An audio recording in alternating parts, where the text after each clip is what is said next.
Sebetulnya ada banyak sekali sentimen ya yang turut mewarnai atau membuat harga emas cukup volatile dan juga dinamis di tahun 2023. Kita lihat juga ada konflik geopolitik yang sebetulnya mungkin ini juga memberikan artinya pelaku pasar sebuah dorongan ya untuk memilih instrumen yang lebih aman begitu ya dan juga mungkin tidak tergerus inflasi. Anda sendiri melihatnya apakah konflik geopolitik ini juga turut memberikan pengaruh terhadap pergerakan harga emas untuk saat ini?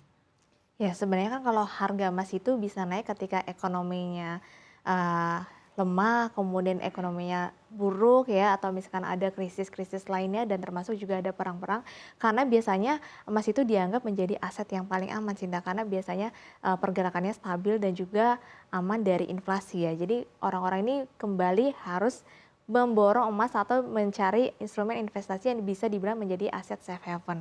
Jadi kalau kita lihat kan di mana perang Rusia Ukraina ini sebenarnya belum beres ya, Sinta. Kemudian lanjut lagi perang Israel Hamas yang di mana juga kemarin Israel menyatakan bahwa perang ini akan berlanjut selama berbulan-bulan. Berarti kan akan berlanjut hingga tahun 2024. Kemudian kalau kita bergeser ke wilayah Timur Tengah lainnya, Iran, Yaman ini sekarang sudah mulai ikut konflik nih untuk perangnya di Israel dan juga Hamas, di mana kan dari pasukan kelompok Houthi Yaman ya kemarin kan menyerang kapal-kapal yang ada di Laut Merah, di mana di Laut Merah ini menyumbang sekitar 12% jalur perdagangan nih, Sinta, perdagangan dunia, dan otomatis ini akan membuat harga-harga nanti bisa semakin naik karena bahan bakarnya aja ini mereka mau lewat aja susah atau harus mengambil rute lain yang bisa membuat harga ini menjadi naik lagi. Nah, otomatis ketika harga naik kemudian inflasi naik, nah orang-orang akan kembali mencari aset safe haven yang dianggap nilainya lebih stabil.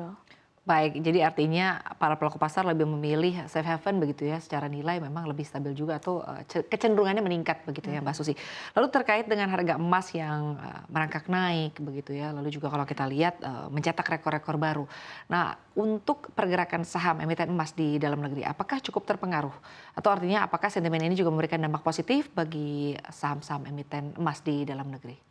Ya, sebenarnya kalau kita lihat secara year to date justru harga saham-saham ini khusus yang di Indonesia ya, Sinta, kalau kita lihat memang justru anjlok nih secara year to date. Tapi kalau kita lihat secara weekly ataupun monthly sebenarnya ini masih meningkat di level 2 hingga 10% ya kalau kita lihat, atau secara 3 bulan masih cukup baik, tapi secara year to date memang masih cukup buruk ya. Jadi kalau kita lihat memang rata-rata di mana masih membukukan, ada yang masih membukukan kerugian atau bahkan penurunan. Karena kan sebenarnya harga emas ini mulai naik baru pertengahan tahun 2023 ya. Walaupun secara perhitungan kalau secara year to date itu naiknya sekitar 17%, tapi memang secara permintaan belum terlalu begitu mempengaruhi permintaan emas dari dalam negeri, terutama produsen-produsen emas dari dalam negeri. Tapi kalau kita lihat secara kinerja keuangannya, seperti kalau kita lihat contohnya Antam ya, Sinta, sebagai contoh, kalau kita lihat dia secara kuartal 3 saja itu sudah menyentuh atau annualized-nya itu atau net income-nya berada di 3,7 triliun.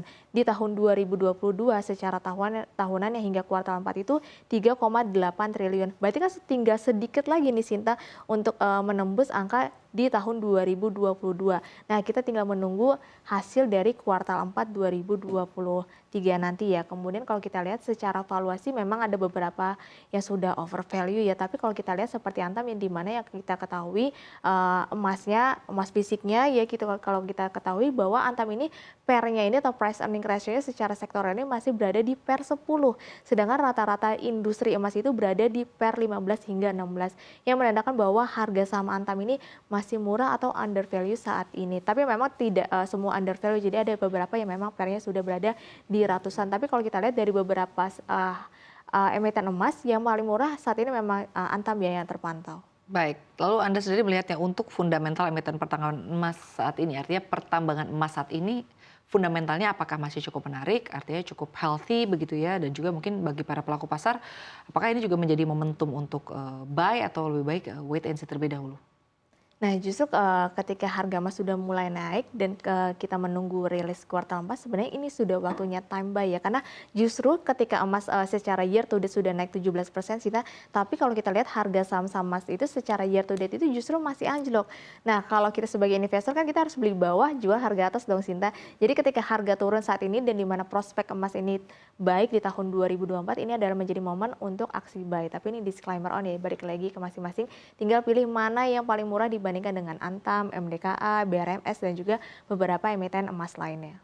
Baik, kalau untuk rilis kinerja sendiri untuk di artinya kuartal pertama ya di tahun 2024 melihatnya kuartal keempat tahun 2023 akan seperti apa untuk emiten-emiten emas ini? Apakah rilis kinerjanya akan baik atau seperti apa menurut kacamata Anda?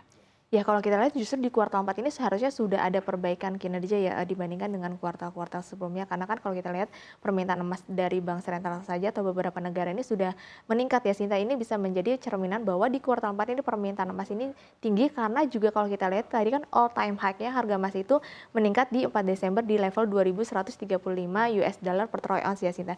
Jadi kalau di mana kalau harga komoditas itu naik menandakan bahwa permintaan di saat itu adalah lagi tinggi-tingginya Sinta. Jadi ini bisa mencerminkan bahwa di kuartal 4 ini permintaan tinggi dan hasilnya juga tinggi dan berlanjut di kuartal 1 2024 nantinya. Lalu untuk di tahun 2024, Anda sendiri memproyeksikan untuk kuartal pertama atau untuk kuartal kedua, apakah harga emas masih akan tetap bertahan di level 2000-an per troy ounce?